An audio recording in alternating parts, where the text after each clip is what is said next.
menyaksikan hasil pekerjaan dari kelompok 2 untuk materi kedua, yaitu dengan judul pengecoran balok dan plat lantai 9. Presentasi ini diharapkan dapat memenuhi tugas dari mata kuliah metode konstruksi 2 yang diampu oleh Bapak Mujiono, serta dapat memaksimalkan kegiatan perkuliahan secara daring di masa pandemi saat ini. Semoga Bapak dan teman-teman sekalian senantiasa dalam keadaan sehat walafiat dan tak kurang satu apapun. Berikut merupakan anggota kelompok 2. Yang pertama saya sendiri dengan Karina Cayaningrum. Selanjutnya ada Muhammad Saifi Aminullah dan juga ada Kusaini. Selanjutnya adalah bahasan materi terkait dengan bangunan gedung. Selain digolongkan dengan fungsinya, juga digolongkan atas dasar ketinggiannya, sehingga dapat dibagi menjadi 3. Yang pertama yaitu bangunan lantai 1 hingga lantai 3, yang biasa disebut dengan low rise building. Kemudian bangunan lantai 3 hingga lantai 6 disebut dengan medium rise building. Dan yang ketiga adalah bangunan lantai 6 sampai tingginya lebih dari 20 meter. Itu disebut dengan high rise building.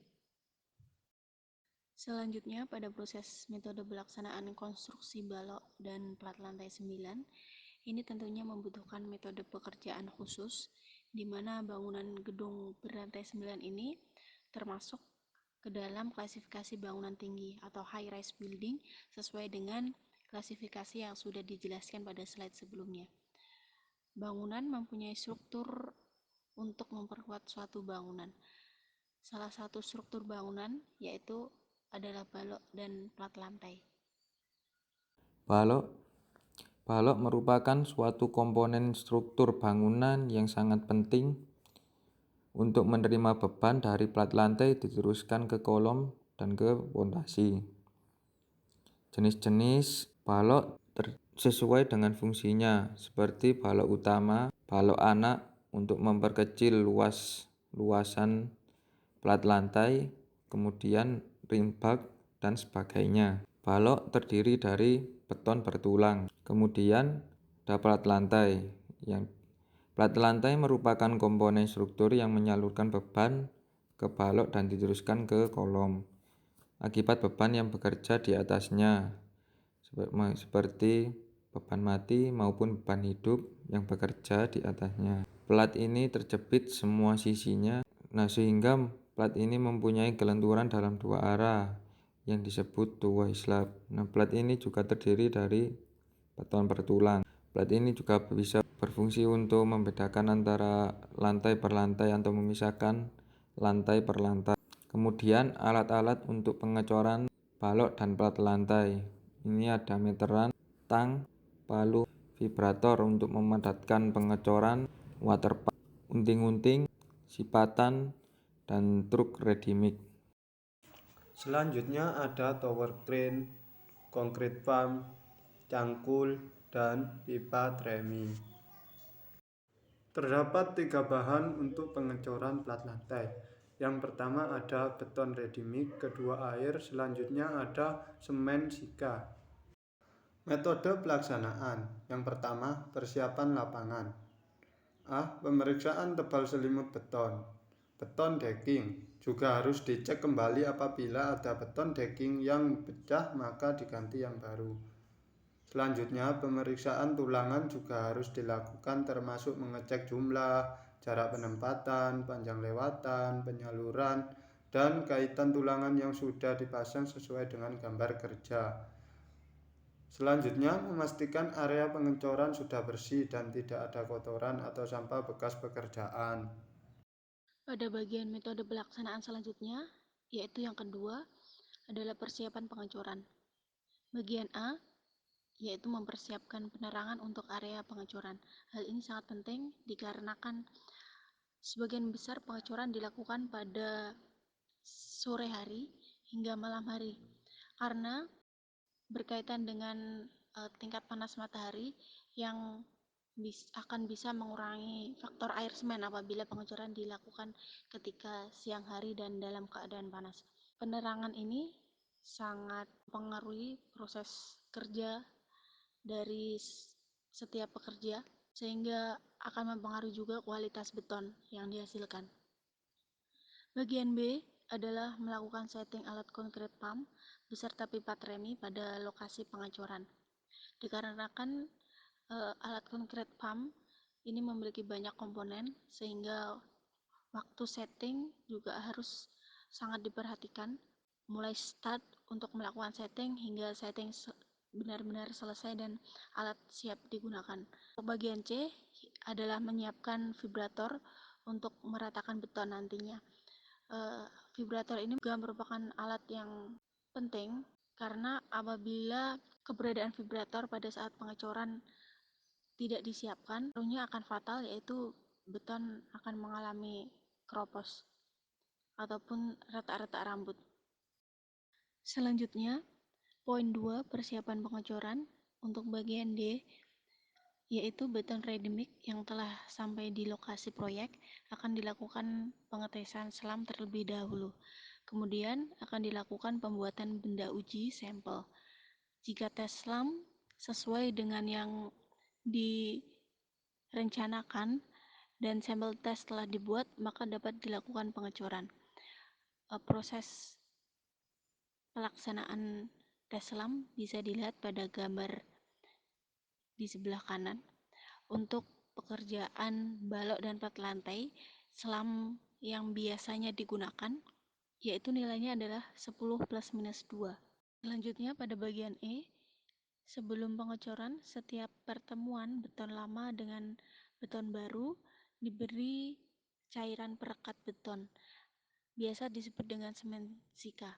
Ini biasanya pertemuan antara beton lama dan beton baru terjadi antara sambungan kolom, tepatnya pada bagian kepala kolom dan balok, pertemuan balok, dikarenakan nanti proses pengecoran kepala kolom akan dilakukan bersamaan dengan proses pengecoran balok dan plat lantai.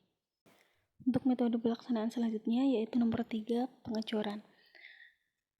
Pada bagian A, setelah langkah-langkah di atas sudah dilaksanakan, kemudian beton ready mix dituangkan ke dalam alat berat concrete pump. Penuangan ini dilakukan secara bertahap, jadi tidak langsung beton seluruhnya yang ada pada truk ready mix dituangkan ke alat concrete pump, tetapi dilakukan penuangannya secara bertahap. Selanjutnya, alat concrete pump akan mendorong beton hingga melalui pipa tremi dan menuangkannya ke area pengecoran balok dan plat lantai 9 yang pada saat itu dikerjakan. Selanjutnya adalah perataan beton. Ini dilakukan dengan cepat dan dapat menjangkau area pengecoran dengan menggunakan cangkul ataupun peralatan garukan yang lainnya. Hal ini dilakukan dengan cepat supaya agregat tidak terpisah pada beton. Bagian D, untuk mengurangi keropos beton dan tidak meratanya penyebaran agregat, maka dilakukan perataan hingga ke bagian dalam dan dasar dari pekerjaan beton, yaitu dengan menggunakan alat vibrator. Selanjutnya dapat melakukan hal yang sama seperti langkah-langkah yang telah dijabarkan sebelumnya untuk area pengecoran lainnya, yaitu dengan cara memindahkan pipa tremi. Kemudian perawatan beton. Untuk perawatan beton sendiri dilakukan dengan metode penyiraman air pada permukaan dan seluruh beton yang setelah pengecoran selesai. Perawatan beton ini sendiri dilakukan selama 2 minggu setelah pengecoran. Perawatan beton dilakukan agar menjaga kualitas beton untuk mengurangi keretakan akibat penguapan air pada beton. Kemudian memberikan perlindungan lebih, yaitu dengan melapisi semen sika jenis waterproof. Kemudian pembongkaran peranca. Untuk pembongkaran peranca sendiri dilakukan sesudah mendapatkan izin pembongkaran dari MK kontraktor, harus mengundang konsultan pengawas dan owner lapangan untuk melihat hasil pengecoran. Kemudian apabila pengecoran ada yang tidak sesuai, maka harus dicatat dan perbaiki sesuai dengan RKS serta hasil rapat yang akan diselenggarakan nantinya.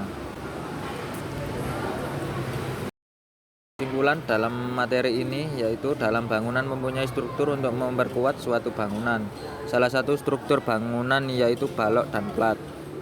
Balok sendiri sangat penting dalam konstruksi gedung lantai 9 dan memiliki fungsi sebagai penopang lantai di atasnya.